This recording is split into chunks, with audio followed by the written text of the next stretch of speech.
Welcome from Tech Central. I'm James Erasmus. I'm going to be your host and moderator for today. And I'm very, very much looking forward to this conversation with Boas Chauke from BOATech. I'll introduce Boas in a second, but what I really wanted to do is just land the fact that the conversation today is really specifically understanding and unpacking the importance of cloud database protection and some of the threats to our customers at the moment, especially coming from things like ransomware. Just by means of a few stats that I managed to drum up, Gartner is saying that 85% of ransomware attacks have some form of human error involved in them. The average ransomware payout or ransom payout expected in the last quarter has been over $150,000. That's the average expected payout of a ransom attack on your system. So you can see the magnitude of the importance of this conversation. And BOATech are very, very well positioned to have this conversation with us today because their passion and absolute diligence in driving awareness around this topic, but then being able to provide the support required to their customers and you, the listener, is exactly why we're here today. So without further ado, Boas, please introduce yourself. Thanks, James. My name is Boas Chauke. I'm the founder and the CEO of BOATech. We are a small company, SMME for what is known for, based in Migrate, South Africa, Johannesburg. We are an IT company that is focused on services that have to do with today's challenges. Amongst them, you just mentioned ransomware as one of the challenges that the IT industry and the global market is facing with regards to attacks and attackers asking for ransomware. And that has become a talking point in recent times, and we are really focused on helping our customers to circumvent that. Thanks, Boas. It sounds like we all need you because there's a lot of rubbish going on out there at the moment. And my fear is that we all assume that business shuts down, especially here in the Southern Hemisphere, during this sort of December, January period when everyone goes on holiday. My guess is those cyber criminals don't shut down. And before we get into that and the sophistication behind some of that cyber criminal activity, could you tell us a bit more about the importance and the need to migrate to the cloud? And then once we're in the cloud, I think we can then talk about some of the threats and implications of that. But where do you start on this journey of migration to the cloud? I think traditionally, James, if you look at how companies have been structured, you would think having an on-prem data center was a way to go. First thing, the cost associated with that, having to deal with the cooling and the power. I mean, you and I know the kind of challenges we face in South Africa when it comes to power. And, with the recent challenges that we're experiencing in South Africa, power has become an issue that you need to take into consideration that if you don't have a backup power, you have to deal with that. The downtime that will be experienced if you are depending on the power utility to supply you with power that powers your data center. So that's the first challenge that you need to think about.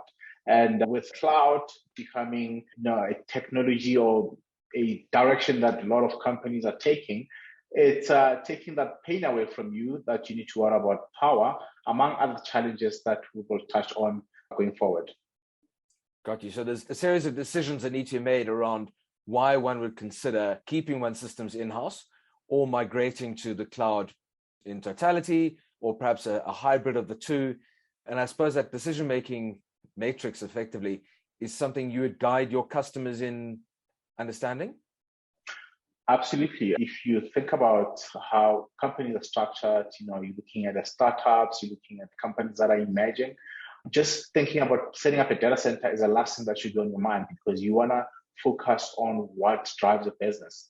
And setting up a data center, having a data center internally should be the least of your worries. But for established companies that have been doing business for years, having a hybrid approach becomes maybe one of the considerations that they can look at because they have capital to invest and they've actually invested for years. They've been having a data center and it's a matter of migrating some of the applications that are less often need to be on-prem so they can be serviced on the cloud.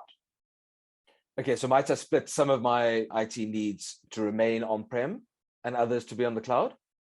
Look, it will depend on the criticality of keeping certain applications on-prem. So if, for example, you're running a CRM that is critical for your customers, you're running an ERP that is processing your internal business operations, you probably perhaps want to keep that on-prem. But if you look at certain applications, in today's time, to looking at email applications, they are better off to be on the cloud because you have a better offering and a better service to be running on the cloud. Okay.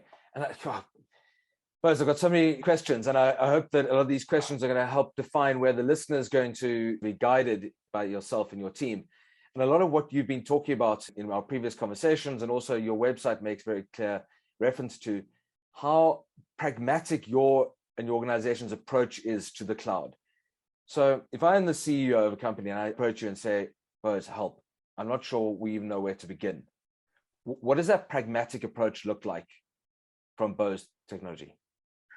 It's a dual approach. One of the first things that you would always consider or look at is to have a consultative approach in understanding the setup of your environment in terms of how your applications are running, what is the impact on your business for any downtime. If you get attacked by any malicious attack like ransomware or any kind of attack, how much can your business afford to be down, for how long? So that is the steps that you will take and the journey that you will take with you to understand the criticality of your environment and just, give you advice that, this kind of application is not that critical or is critical, and the bandwidth from your office to any cloud service provider, will take all those considerations and give you an advice to look at, migrate whichever applications to the cloud. And I think which one you have migrate to the cloud and which one you stay with depends on your business drivers, the downtime, how much you can afford that. And if you are attacked, do you have a backup or a recovery strategy to come back on time based on your recovery point objective or recovery time objective as a business? You've actually just answered another question that I've just been posed on the side here in the chat, which talks very much about who sets those migration goals. And I think it's quite important. What you've just illustrated is you have business objectives and business goals, but the migration goals need to marry the two, and then you need to prioritize them in order to have a seamless or as little as disruption to the business process as possible.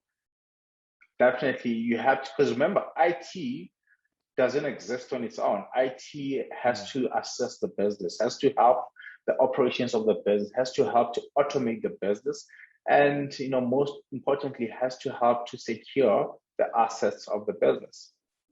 Okay, and that's something that you would make very clear in your analysis phase. Absolutely, and that is one of the things that we will, want you as a customer to help us to define. Because if you define it as the owner of the business, the custodian of the business, that becomes an easy path for us to follow, because we know that you might not be an IT person, but if you define your business objective, then we will mirror those objectives to the requirements that IT can support you in achieving your goals. Okay. And I think this is actually an important conversation to be had, because typically and very often there's a case of business and IT, or business versus IT. People throw things over that Chinese wall. Is there a positioning statement that you bring to enable the CIO and the CEO, for instance, in this conversation, to see how the two are absolutely mutually inclusive of each other? We do have a position statement that talks to us as a business. Some people call it an elevator pitch. Like if I meet the CEO of BOATech, for example, and then I have to impress them in what we do as a business. And we have that kind of position statement, but we look at each and every business as different business. They can be similar in a similar sector, but we always look at their objectives and requirements as different, because we don't have a holistic approach to every business. We look at each and every customer as having different goals, different business drivers, different objectives, and different boards, because the board of directors will always give different mandates and to achieve certain business goals. Okay, I love that. So you really get immersed in the environment that you're in, meet them where they're at, understand their needs, and sort of hold their hand through the process. Absolutely. Okay. Absolutely. But what about my existing skills? I have a whole IT department, whether it's one person or 10 people or 100 people, but I'm just not sure that I've got the skills or the wherewithal to go through this migration. I suppose you come and you sort of meet us all, understand what that might look like, how you can guide us, and see what aspects of that migration we can handle and what you can handle. Is that right? Definitely. I mean, if you look at how the IT projects are approached in recent times, you get into an environment with traditional IT skills. And the first thing, what you would really want to offer the customer is transfer of skills, during and post implementation, because you won't be in that environment forever. You want to help the customer to achieve their goals and then help them to secure their assets. I mean, assets, I'm talking about their current employees, that they can be skilled, because IT is all about repositioning your skills with time, because IT changes. It has changed from the time I started in IT. So I have to reskill. I have to rethink on how, which skills are relevant, because a couple of years ago, cloud was not really a concern, but a lot of people driving cloud certifications and skills. Okay, I love that, because it's so often the case where in IT, you look over someone's shoulder and you watch what they're doing, but you're not actually learning. But that transfer of skills is actually absolutely part of any organization's objectives. And I think that's a nice addition to what you offer. I must say that didn't, in looking at your website and understanding what you guys do, that didn't come to the fore. But that's wonderful that I know you bring that as an added bonus. So thank you for sharing that. Thank you. Do you do, let's be a bit more formal about the type of skills training. Do you do on-site training? Do you do virtual training? And do you call it training? Or how do you manage that skills transfer? If we can just quickly touch on that. When you start doing an implementation, because look, when you start migrating as a customer, you migrate from your current environment, you want to look at a hybrid approach or a fully fledged cloud as a service approach. We take you through a journey. And during that process, we want all your IT skills to be in one room so that they understand the kind of transition we will be going through with you.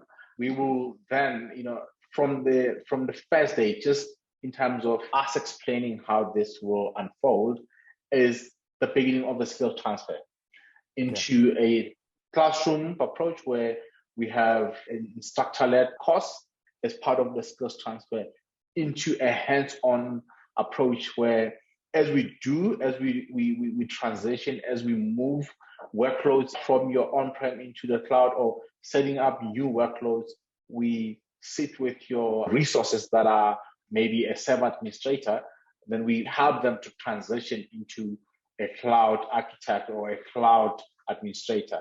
And they then, with the training that was instructor-led, they can then certify because they've done hands-on, they've gotten their hands dirty in terms of putting those workloads across. And that becomes a combination of doing the work hands-on as well as the classroom instructor-led courses and the certification afterwards. Brilliant. And just quickly, from a certification perspective, does that come from you or does that come from the actual cloud provider? It will come from the actual cloud provider. Remember, we come in as an extension of a cloud service provider. And because we have skilled in that space, we have trained our resources. So when we go into a customer environment, our resources become a representative of a cloud service provider. And we can then take that and extend into our customers with a hands-on approach. And we bring in our partner in the cloud service provider to upskill the customer in doing instructor-led training. It can be, you asked earlier, can it be virtual or in person? With the recent challenges of lockdown and COVID, hence we having this meeting virtually. Yes. I think lots of training have become virtual as well. Okay, good to know. And your service providers, is there a limited list or a complete list? Who do you use as service providers and how do you choose one from the other? And what is the process of making that choice if I was the customer? Our main service provider is AWS. Okay. That's our main service provider. That's what we are leading with to our customers with our migration to the cloud strategy for our customers. We're leading with AWS, has become a prominent partner in that space, and a lot of customers know AWS. And then we are proud to be a partner of AWS, and we are actually transitioning to become one of the top tiered partner, because it is a transition. You just don't, it doesn't happen overnight. You need to go through a process, training of our resources. And so I would say AWS is our key partner in the space. Super. Thanks for illustrating that. And I'm sure in the process of migrating and business transformation, there's some risks, but that skills transfer you just talked about will mitigate a lot of those risks. Business needs to continue as normal. When switching from one environment to another, what are some of the risks that one needs to consider in order to avoid that cutover failure or risks? One of the things is, obviously you want to have downtime. You need to plan for downtime. You need to plan for that business interruption. And then you need to measure how much can your business afford the downtime. If as a business you have a business continuity plan, and in that business you've stated all your RTOs and RPOs, and then you prepare for that. If your business can afford to be down for 10 minutes, then we plan around that, how we want to mitigate it going to 11 minutes. And those are, I think, amongst many risks that we'll probably spend the whole day talking about. I think the consideration of the downtime that you go through if you have to transition is the first thing that I would, if a customer doesn't mention it, I would highlight it from the onset that, you need to consider the downtime and then how much you can afford downtime.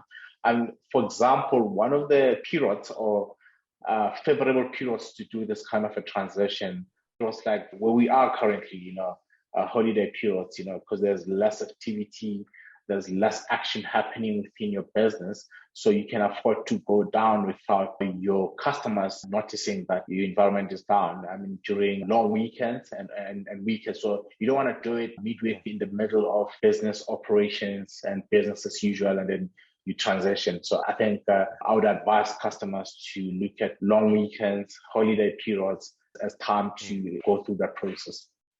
And I also imagine that during the course of your analysis, you would have identified peaks in traffic and dips in traffic and understand when there's a most useful time to do that migration and actually pull the switch. But the risks appear, and the transition period appears to be, just from what you're saying, quite a short window, and a window of time that is not unreasonable to expect, downfall or any sort of operational risks to your organization, merely a seamless transition for most customers' experience.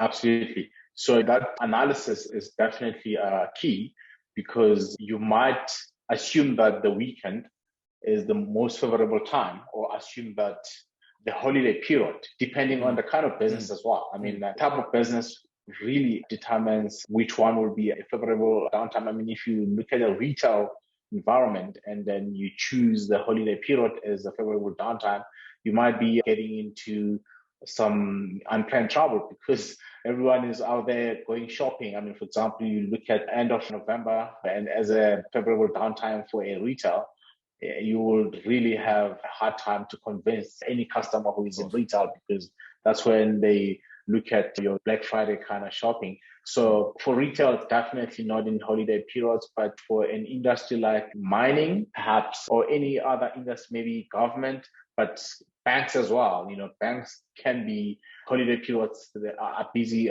periods for the banks. So you have to look at a business differently. You approach every business understanding what kind of market they are, what kind of industry they are, and take that approach. Thank you. I think there's clearly a lot of thought and planning goes into this migration. So let's not assume that anyone's going to be disturbed as much as we're implying. I think it really becomes a seamless engagement and something that is necessary. And we all understand that you can't be 100% uptime. There's almost no such thing. But thanks for illustrating that. I wanted to jump into some of the risks that you understand in the environment of cloud, and what some of the risks are that we need to anticipate before we even begin this journey. And I understand there's a pros and cons to keeping our on-prem, but if we're in the cloud, what are some of the risks that we need to be aware of? And what is your role in understanding and mitigating against those risks once you're in the cloud? James, I think we did touch on the downtime as one of the risks. Sure. And I think one of the second risks to consider is the latency. If your broadband network or your network service provider has not prepared you to access your critical services from a cloud or from a data center sitting a couple of kilometers away from your office, you require a speedy network to ensure that there's no latency in terms of what you put in and what you get out. That time has to be negligible, because if you're used to sitting in an office with a data center just a couple of floors below, and then, whenever you do a query, and that query is, the time it takes for that query to be fulfilled is negligible, you can't afford to downgrade from that when you query something from a cloud environment where your critical services are sitting, all of a sudden from a millisecond that you used to get in your on-prem setup, it now takes like a second. A second becomes too long for an environment that is online and busy. So bandwidth is one of the considerations that you need to plan for upfront with any cloud migration. You need to plan for the bandwidth and knowing where the data center is, and in terms of the connectivity from your office, if that connectivity is stable and there is no downtime from the connectivity that is expected. The other thing is, in terms of your environment, the high availability. If, for example, there is any downtime that can be experienced from the cloud environment, what is the amount of time to recover from a different location, and how far that location can be from your main premises. And that's another consideration. And the DR as well. So you need to also plan for the, absolutely, you have to plan for disaster recovery, because it has become such a talking point with attacks from ransomware, from hackers, that if you don't have a proper DR setup, and that DR being a secondary environment, and how long does it transition from your primary environment to the DR? So the criticality of your business defines that as well for you. If your business cannot afford a single point of failure, then you definitely have to set up a disaster recovery in a cloud setup. That becomes a risk that it has to be taken into consideration. Absolutely. And it sounds like the planning, more planning, the better. Planning, definitely. Yeah. Super. Thank you. It's wonderful to know there's a strong team at BOATech to support that initiative and that need to plan, because it's so often, what's that great expression? No good plan survives first contact with the enemy. Absolutely. You flicked the switch and you had no idea what was going to happen because you hadn't considered it. But at least you put some planning in place. You've considered all the potential risks. And if there's an unknown risk that happens to jump out at you, you and your team and the skills that you've transferred are at least in a position to react to that risk. Okay. Absolutely. But I just wanted to touch on that shared responsibility model. I understand how cloud is an environment you put your data in, and that's the castle or the fort within which you know that your data is safe. But the security of that data and the structure and the mitigating against the hacks, for instance, that's your responsibility as the customer. Can you tell us a bit about how you guide me, the customer, in ensuring the security of my data? It becomes part of the whole exercise, because, these days you can't talk IT without talking security. It's one of the big bets. Each and every top IT company has to mention security. A couple of years ago, when this was becoming evident that IT landscape is changing, companies would mention top bets as cloud, security, and mobility. So those three, especially the first two, are very interlinked, because if you have cloud and then you don't consider security, and security, there are lots of security, service providers, and I'm proud to say we play in that space as well. And we would, take a customer in a journey of understanding from perimeter security, which is most likely will be provided by the cloud service provider, into a database security that we can come in and assess the customer to application security, that we can also come in and assist the customer, because you'd have hackers breaking into your perimeter. That's the first line of defense into your application. And how easily can they get into your application depends on how well planned or you went through in designing your application or placing up your application. So you would have a cloud service provider assisting you or giving you protocols that will assist you in defending your server environment and application. But depending on how critical your business is, putting that structure as well of a layer of defense into your application becomes important. So there's usually a question of where customers will ask you, what would you advise or what is recommended?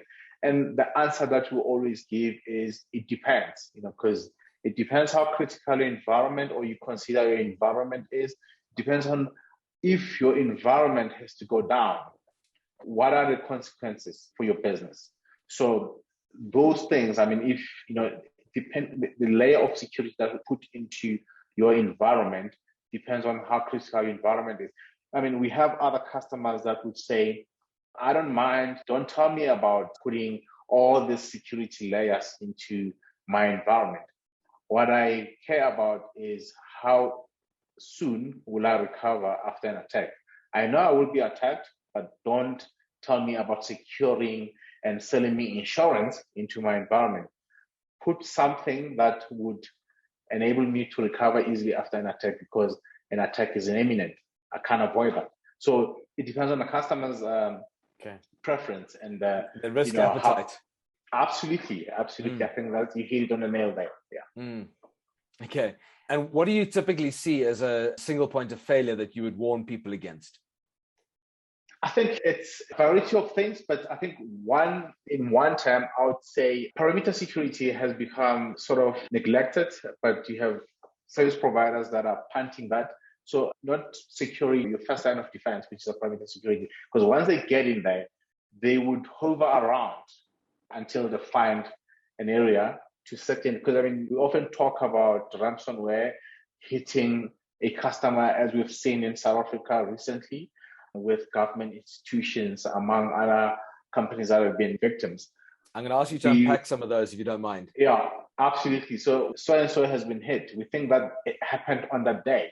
It actually didn't happen on that day. Those guys have been sitting in that environment for 6 months, even more than 6 months, just finding, weak areas, single point of failures, to basically get into an environment and do the most damage. So I would say, in that they would have gotten through perimeter, but not only that, identity theft.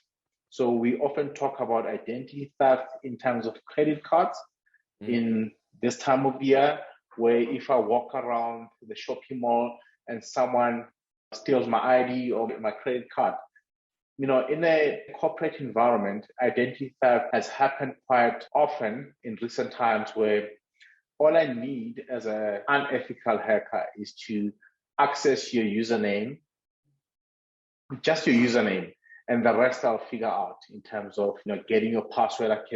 If I know the name of your kids and their date of birth, and that's the first point of trying, and I can just swap them around to see which one you would have gone with. And that's, there's a whole lot of patience that goes into the attackers. They're very patient. As long as they've gotten your username, they know that it won't change anytime soon.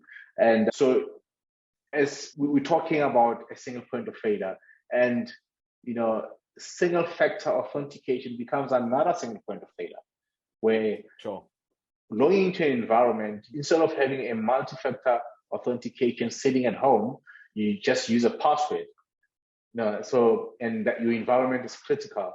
That becomes another single point of failure and a biggest risk that we've seen recently happening with a whole lot of companies, because people are working from home. I can easily hack into your home network and access your credentials. And that will lead me into the corporate that you work for. And I was actually just pulling up some stats that I was reading this last week about the security of passwords, or the insecurity of passwords. And it was talking about, and we've been talking about patience, and how patient these hackers are, these malicious hackers. But the computer algorithms available in order to break passwords are quite phenomenal. And you can have as many as 12 characters in your password, and the computer will unpack it quite quickly. Some instantly, others will take as long as a maximum of 3 weeks to decode a 12-letter password. But adding some symbols, different numbers, lowercase, higher case, etc., definitely changes our perspective. But we can't force the business user or the employee to show that initiative. We can put them through compliance training. We can guide them and coax them and encourage them to be as safe as possible. But a lot of that boils down to trust. And you can't trust everybody. And who do you put at that point of trust in an organization when you've moved to the cloud and you've got risks of passwords or entry points or single point of failure? Who is it that should be the most trusted person in an organization? How do you get to find that person? When you're talking about security solutions in recent times, there's a very popular term that is being used: zero trust. So to answer you, I can't trust anyone. Customers should not trust anyone within an organization. So zero trust, that you, in a situation like that, you have to allocate your users or your employees on a role-based access. Okay. So if I'm just a receptionist at a company, I don't need access to HR data. Sure. So my role doesn't... It's a tiered approach to how you allow people into it. Sure. Exactly. Because if I am a receptionist having access to that critical data from HR, I can easily just put my credentials loosely, and that's when a malicious attacker will get access to that. And that's when they can get into the environment and do the most damage and request the company to pay a ransom. So it's zero trust, but allocate or implement a role-based access for your environment. Okay, and you would help me with that, would you? Absolutely, definitely. Okay. Thanks. Yeah. I trust you at least. Thank you, Boas. My advice: don't trust me. It's zero trust. Boas, I'm just looking at my notes. One of the things we promised when planning and chatting about the preparation for this call today, and I'm absolutely intrigued by everything you have to say, is not to be positioning BOATechnology as a sales pitch here whatsoever. But what I really want to understand is, why would I go to BOATech and not to somebody else? What are your unique selling propositions? We approach every customer like a new customer that we've never interacted with before. We look at each and every customer differently. We understand the environment that a customer is existing within, the sector that they play, the kind of customers that I have. And that helps us to uniquely look at every customer and provide them the best service that we can. Because if we take a holistic approach to every customer, we might miss some of the critical points that have to do with the success of their business. Okay. We look at the customer's success as our pride to service you, because at the end of the day, we are there to assist you to achieve your goals. So that's what uniquely identifies us as BOATech. Thank you. I love that, because I think we are getting quite used to template-based solutions. We're getting used to canvases and models that tell us what we need to do and which box to fill next. And I certainly appreciate that tailored and bespoke. Meet me where I'm at. So absolutely, yeah. I love the sound of that. I know that I feel vulnerable. I know that I need someone to hold my hand through this process. Zero trust, but at least I know I've got someone by my side. I am wary of being asked to just fill out a form and we'll send you the solution. Definitely. I think that's an old way of doing things.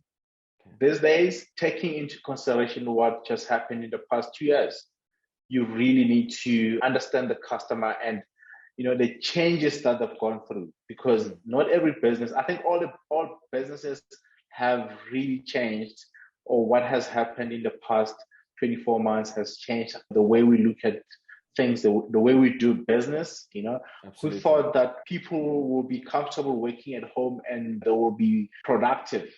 So we always thought that being office based is the most productive way, but we're finding that working from home is also productive, but it depends on the maturity of your employees and the organization as a whole. So that changes the dynamics on how, as service providers, we service our customers, because traditionally we would expect to walk into an office and find a whole lot of people sitting in their cubicles.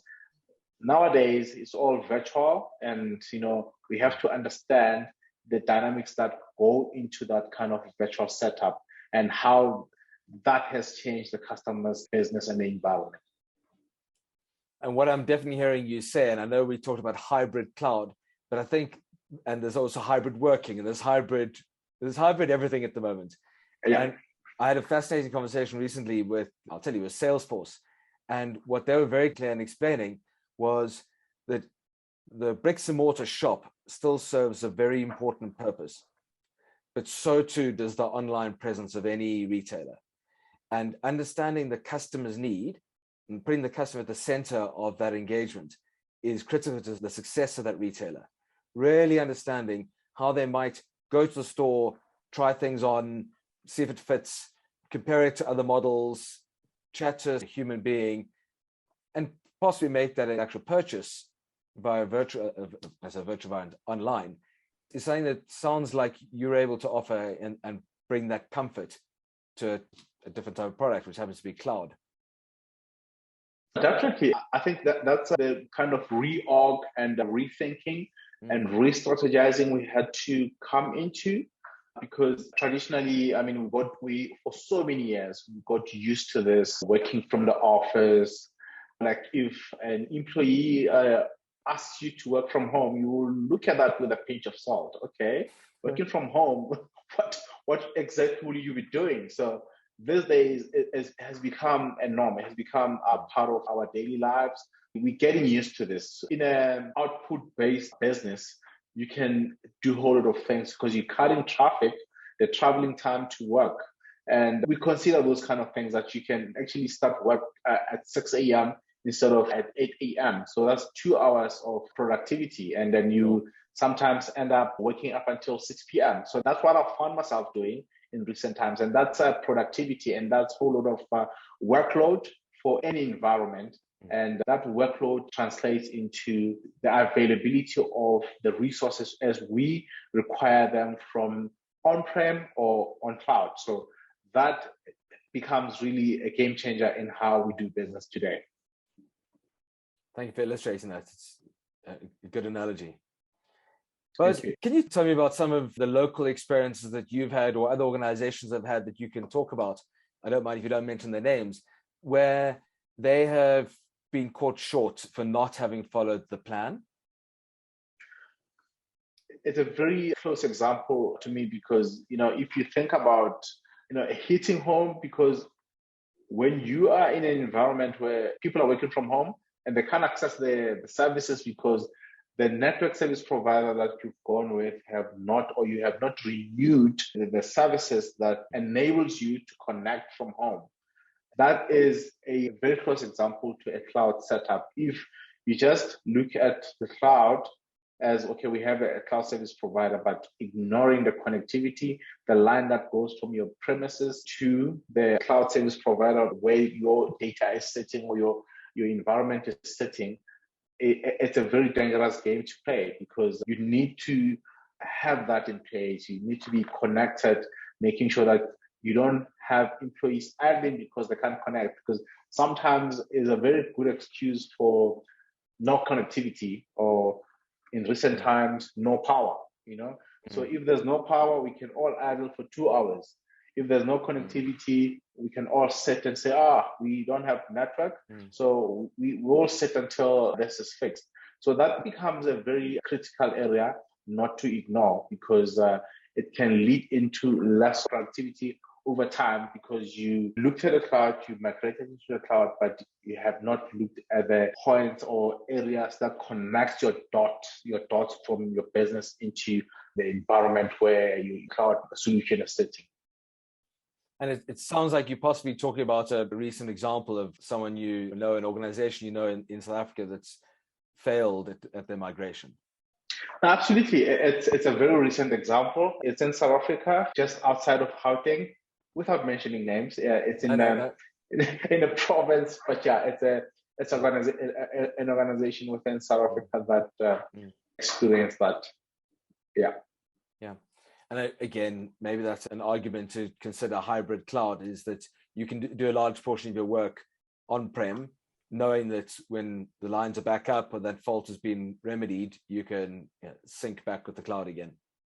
Absolutely. And that becomes that question of, it depends on how critical your environment is. Initially, you might have measured your environment or your business objectives as, okay, we don't need to have a secondary solution or a secondary center where we need to put our, in case of this, that we can always redirect our users to that.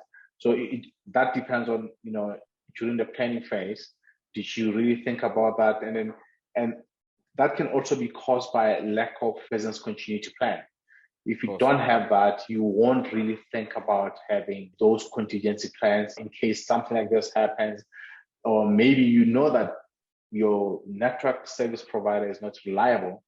Therefore, that becomes a risk on its own to really consider a secondary site, your primary being the cloud, and then having that hybrid approach where the secondary site is it's a very close by site that it doesn't consume a whole lot of resources when it comes to connectivity. Okay. You've definitely highlighted the network service provider is a potential risk. And I know there are others, but really have highlighted that during today's call. Thank you for illustrating that. It's food for thought before we even begin our planning for migration. But I'm learning a huge amount here, and there's many more questions I'd like to ask you, and I'm sure that the listeners have also got some intriguing conversations to get to, because we're only really touching the surface here and talking quite generally. How do I approach you? What are the opportunities for us to have some further conversation? Have you got some plans in the new year to host? One of the things we've discovered is very successful, these open forums, round tables. How approachable are you, and what are your plans for 2022? Very approachable. You can reach us. If you have any questions, we are reachable on info@yoatech.co.za. You can send an email personally to myself. I can address your concerns. We can have a meeting, virtually or in person. Even though I'm quite old school, I come from a face-to-face kind of meetings, but virtual meetings, I'm getting to grips with them. I'm learning to make them quite effective, but I'm still hung a bit on face-to-face meetings, even though those meetings are depending on what wave we're at, and if we have Delta or Omicron, or we don't know who's next. So. But yeah, we can always have a face-to-face meeting. We can take you through the journey. The plans for 2022 is we want to really help most of our customers, our existing and non-existing customers, to walk with them through a journey to the cloud. We know that it is critical. It's limiting their exposure and risk into any kind of attack or disaster, because I think a holistic attempt to look at attacks is a disaster, because a disaster can be anything from a flood to fire. But recently, the well-known disaster has been ransomware and malicious attacks. So I think, we want to really work with our customers through that journey to the cloud and help them understand and be at ease to transition into the cloud without any worries, and that we will be happy to limit those worries for them and ensure them that the cloud is a safe environment.